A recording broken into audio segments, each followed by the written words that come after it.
friends, and this is the video you've all been waiting for. This is going to be the dramatic reading of DMA's lawsuit against Frauditor Troll, read by BSBT-Bot.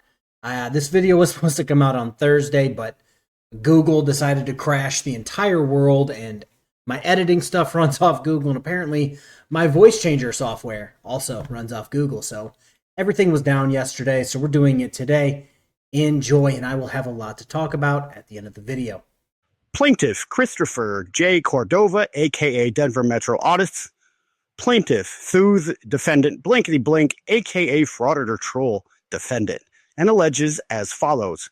1. This case arises from the unauthorized use of a copyright video titled Another Chat Exposed, Worthless Cops, assaulted, created, and published by plaintiff on his YouTube channel, Denver Metro Audits, at Denver Metro Audits. The video captures a real-time confrontation between plaintiff, members of the Denver Police Department, and a third-party bystander. It was filmed and released to expose potential police misconduct and promote public accountability.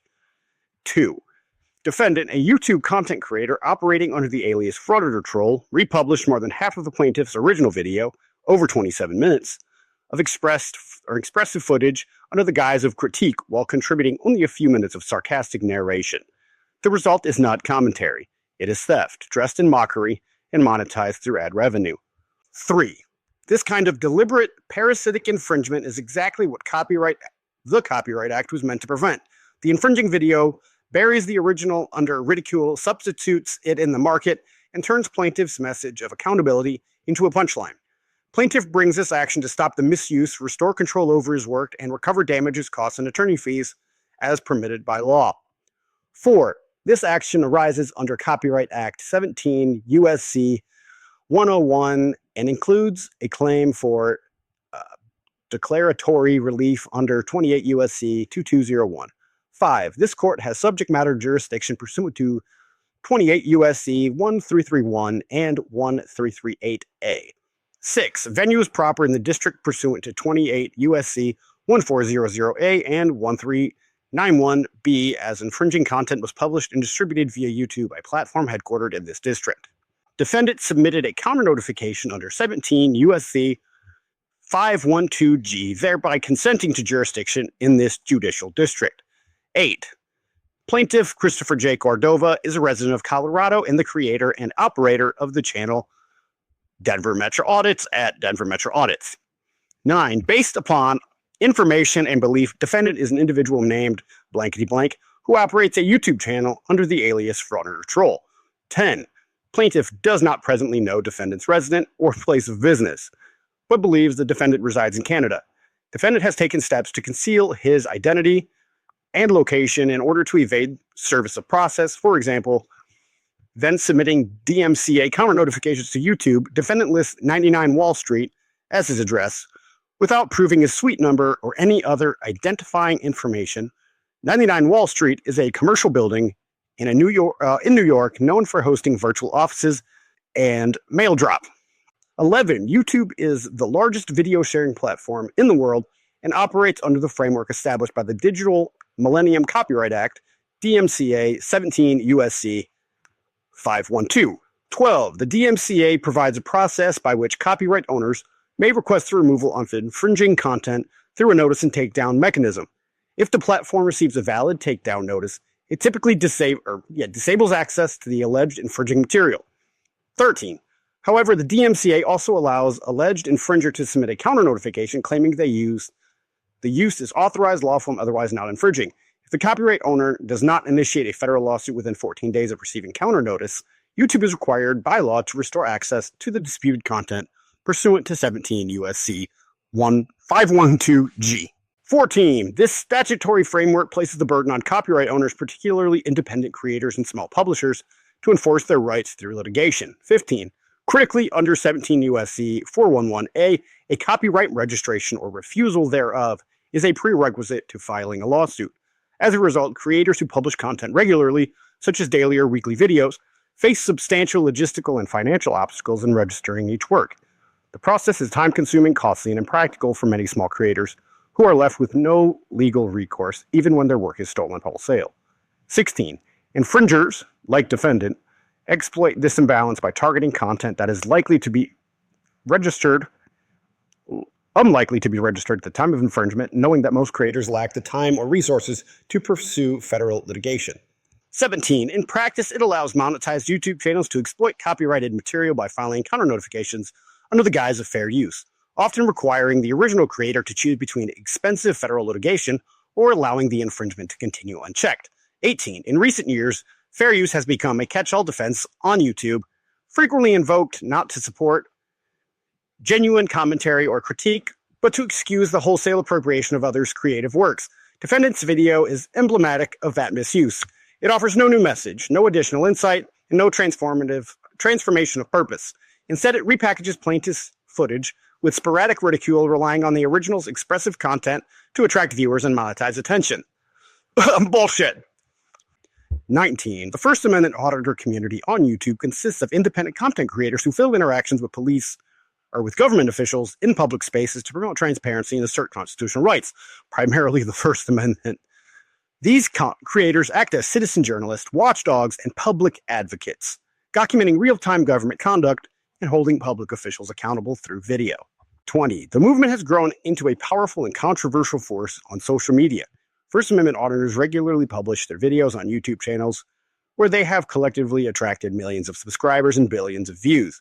These creators often operate under channel names or aliases and have become recognizable figures in the digital civil rights ecosystem. 21. Plaintiff is one such creator. He operates the YouTube channel Denver Metro Audits.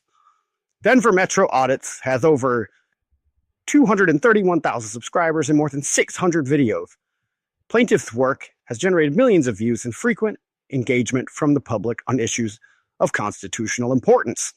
22. These prominent First Amendment auditors on YouTube include Long Island Audit, Sean Paul Reyes, Am Against It Press, Something Butterman, Delete Laws, Chili DeCastro, James Freeman, Accountability for All, Mootits Josh, Bay Area Transparency, I don't know what that is, Nasty Nathaniel, I'm assuming his name isn't actually Nasty Nathaniel, and Auditing Erie County. 23. These creators have developed passionate communities and brought increased attention to issues of public transparency, police accountability, and constitutional rights. They also attract vocal critics, including content creators who republish auditor footage for the purpose of mockery and monetize ridicule. The anti-auditor or frauditor community on YouTube. 24. The so-called anti-auditor or frauditor community is a genre of YouTube content creators who produce reaction-style videos targeting First Amendment auditors. While these channels purport to offer criticism or commentary, their actual content typically consists of mockery, personal insults, and superficial narration designed to provoke laughter, not to engage with the substance of the original videos. The emphasis is not on analysis or critique, but on ridicule, with little to no transformative insight. 25. Rather than analyzing the substance of auditor videos, anti-auditor creators download the original work, embed it wholesale or in large portions, and insert snide commentary, exaggerated voiceovers, memes, sound effects, and sarcastic narration. 26. These editions rarely engage with the message or journalistic value of the underlying footage. Instead, they focus on the auditors themselves, mocking their voices, mannerisms, appearance, perceived emotional state, and personal lives. 27. Prominent anti-auditor channels include Frauditor Troll, Team Skeptic, Degeneration Nation, Lucid's Lair, Unclean Hands, KFARR Reacts, My Father, First Amendment Shenanigans, Black Hard Night, and others. Shout out to Tones. Maybe next time, bud. I love you.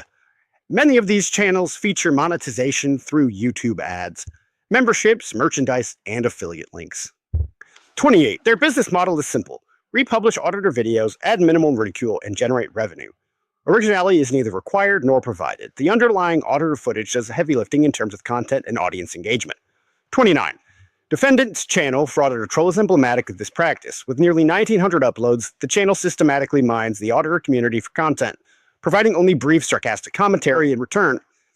These are not transformative works. They are derivative broadcasts riding on the back of other creators' labor.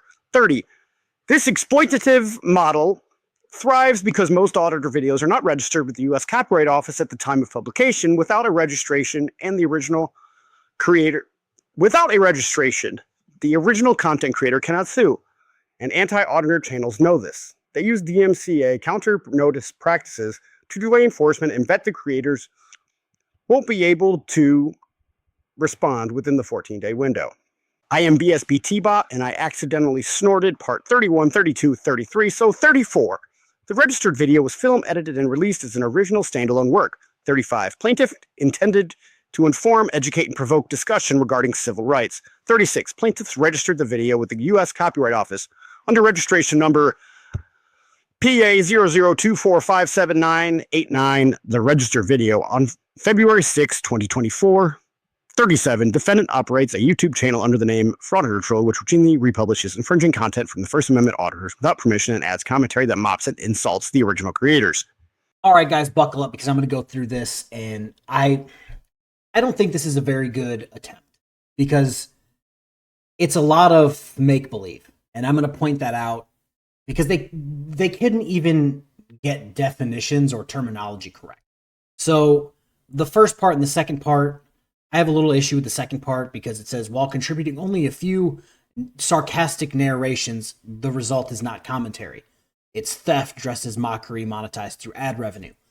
If I tell you while you're breaking the law on camera that you're fucking stupid because of XYZ reasons, that's a solid critique. And that's definitely commentary. To say what you are doing is currently illegal or morally flawed, that's a critique to me, and I believe most people would agree on that. 3, he calls Frauditor Troll a parasite, which is hilarious. It was meant to prevent. I believe it was. What channel was it? It was a Frauditor channel that basically took Frauditor content, slapped his logos on it, and published it as his own. I believe Chili has done this. I know Rogue Nation has done this. They will put an intro and an outro and then play the entire Frauditor video without any commentary. That's what this was meant to stop. Okay, 5, don't care. 6, don't care. Let's see what 7. Yes, okay, counter notification. Yeah, Christopher Cordova lives in Colorado. Denver Metro Audit pretty much points that out. All right, number 10, which I think is hilarious. Plaintiff does not presently know where defendant's resident or place of business, but believes the defendant resides in Canada. Defendant has taken steps to conceal his identity and location in order to evade service of process. No. It's to prevent. I'm not going to say Christopher Cordova does it personally, but your subscribers and other creators in the Frauditor field, and you guys are the frauditors, you guys are the trolls, by definition, not us. My kids have been threatened. I have been threatened. My fiance has been threatened with death threats, cause to harm, yada yada. I believe somebody also threatened to grape Mrs. KFARR at one point. So it's like, that's what he's defending against. He's not hiding from your process or your service of process. He's hiding his identity so your subscribers and content creators in your community can't hurt his children. Because if you look at your community, I'm not going to say all of them are criminals, but a lot of them are fucking criminals. And a lot of them are also on the registry. So, yeah, hide your kids. Let's see here. 11. Okay, cool. YouTube is the largest sharing. Okay. 12. Okay. However, DMCA also allows the alleged infringer to submit a counter notification claiming it is authorized, lawful, blah, blah, blah. Yes, we are allowed to say what you're doing is wrong because you guys like to do this thing where if a second of your video is in a video that makes you look bad, you try to copyright strike it. I made a 10-minute video with a minute of somebody else's content, and he struck it and immediately said it's to stop your revenue, which should have got his channel completely terminated at the time because he knowingly broke the law, basically, but they did nothing. Okay, 16. Let's go to 17, 18. We're not exploiting copyrighted material by filing counter notifications. You guys knowingly file false strikes, which should wipe your channel off the platform. There's that. In recent years, fair use has become a catch-all defense to YouTube, frequently not. Okay, again, there's a difference between fair use, and you guys have probably seen it when it comes to shorts mainly. Somebody will play short, and their short will be somebody else's short, and they're just standing there, like at the bottom of the screen. That is what the copyright system is meant to prevent. Or the Rogue Nation example I gave earlier. Like, that's what this entire thing was meant to stop, not you guys getting butthurt. Which, again, through this so far, up to 19, it seems like you're just crying because somebody proved you wrong. 19, the First Amendment, it should have been the First Amendment frauditor community on YouTube, consists of independent content creators who film interaction with the government. Okay. They promote transparency and to assert constitutional rights unless it comes to them. This lawsuit kind of proves that. Your record is out there. Every time you've broke the law, it's out there. Whether you delete it or not, it's out there because of us.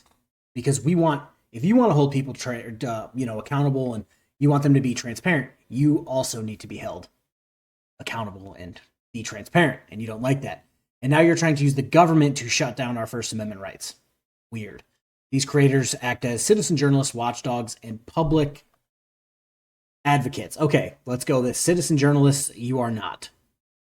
Just because you go to a city council meeting and think that they should play porn on library computers, that doesn't make you a citizen journalist. That doesn't make you a civil rights activist. You breaking the law on camera doesn't make you a watchdog. It, again, makes you an idiot. Again, I'm not coming at Denver Metro Audit sideways. So if anybody wants to run over there and tell them, okay, this is just, it's poorly written because the terminology is just so ass backwards and his views are super biased on what, it's basically his feelings on videos, which isn't the law. 20, the movement is growing into a powerful and controversial force. Actually, I wouldn't say it's growing. I would say a few people are growing. A lot of channels are just shutting down because you guys keep getting arrested and convicted. It's not a real good life choice. Okay, Plaintiff is one such creator. He operates a YouTube channel. Okay. He's bragging about having 231,000 subscribers and more than 700 or 600 videos.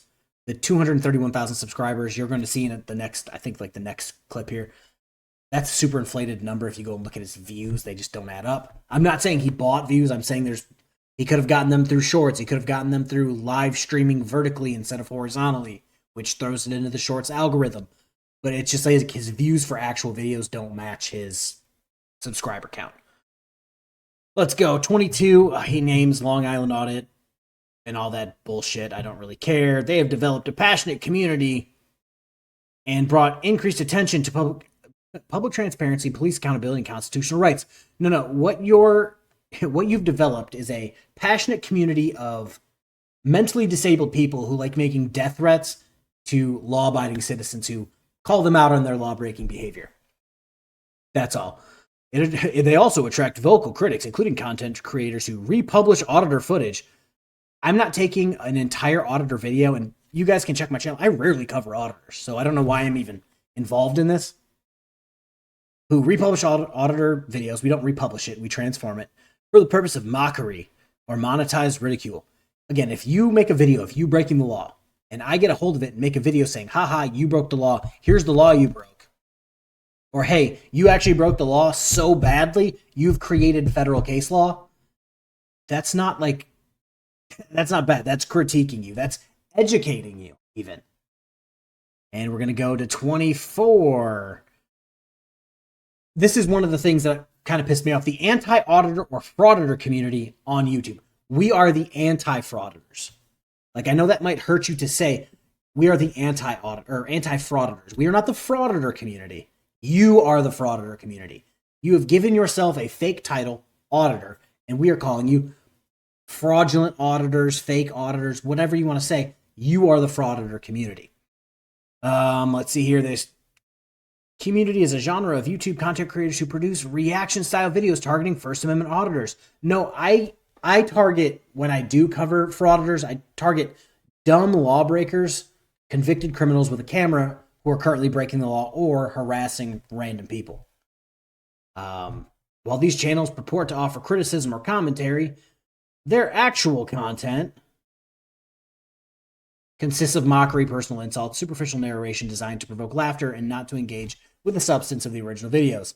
The emphasis is not on analysis or critique, but on ridicule with little to no transformative insight. If I can get my audience to laugh while I'm telling you what law you broke and how you probably shouldn't do that, that just means I'm good at my job. Me breaking down exactly what case law you're going against or how the case law you used actually doesn't fit this situation, that is transformative. That is analysis and critique. Like, sure, there are some channels, and I tend not to watch them in this community because I'm not in any fucking community, that will literally play these videos, throw in like a clip or a meme or a GIF every 5 minutes and call it transformative content. No, fuck them.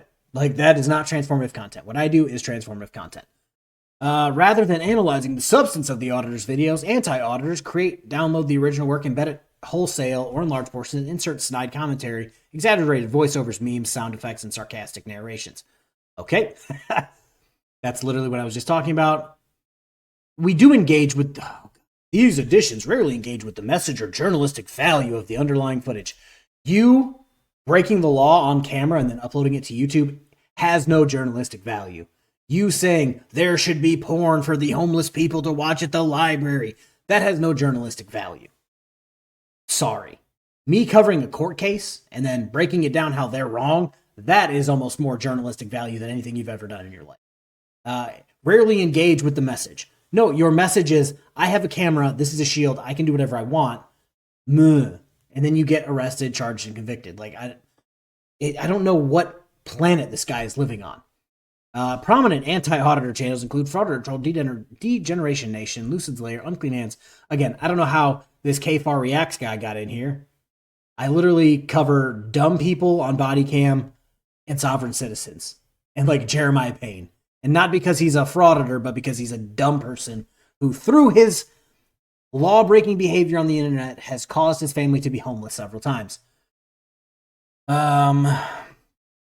Many feature monetization through YouTube ads, memberships, merchandise, and affiliate links. Yes, because we are creating transformative content.